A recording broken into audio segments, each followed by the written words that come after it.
Le flash des informations pour ce mercredi 10 septembre. Bonsoir.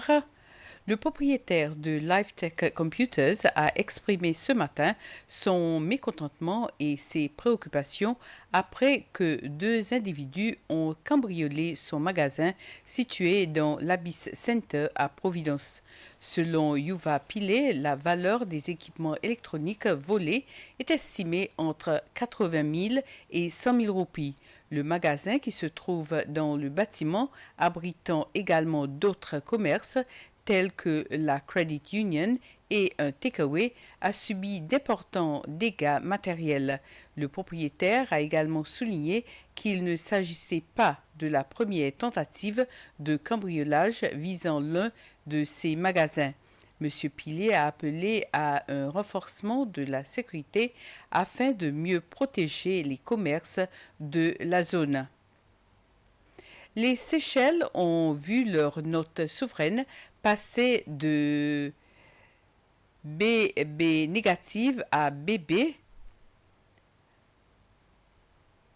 dans la dernière évaluation de Fitch Ratings, une amélioration qui traduit la confiance internationale dans la gestion macroéconomique du pays, ses politiques budgétaires ainsi que sa résilience économique.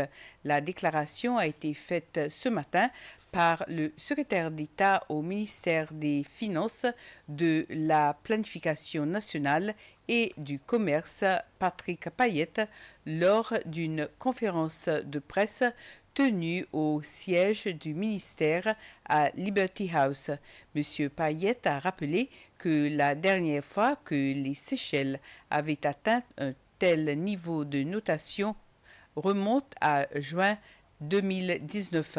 Selon lui, cette progression est le fruit des réformes budgétaires menées ces dernières années, de la gestion rigoureuse de la dette publique et des efforts du pays pour renforcer sa stabilité économique malgré les chocs extérieurs. Cela devrait se traduire par une baisse des taux d'intérêt lors que le pays empruntait de l'argent.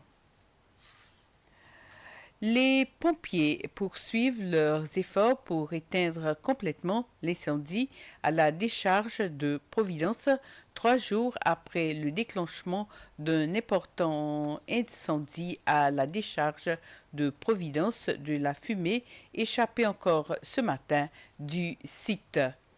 Alentour de 11h45, de petites flammes ainsi que des colonnes de fumée étaient toujours visibles. Les officiers de la Seychelles Fire and Rescue Services Agency continuaient d'arroser plusieurs zones afin d'empêcher toute reprise du feu.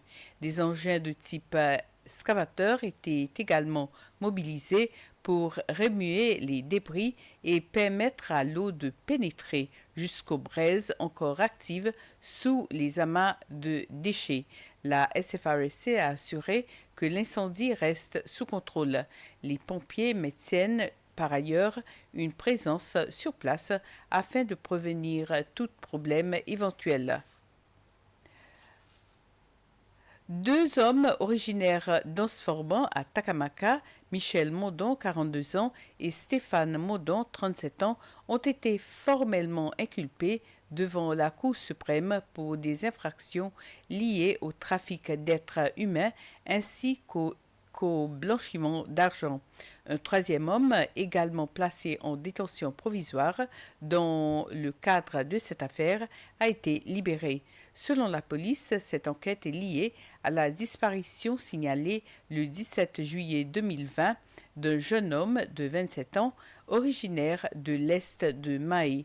La police renouvelle son appel au public demandant à toute personne disposant d'informations crédibles concernant des cas de disparition signalés entre 2019 et 2025 de se manifester.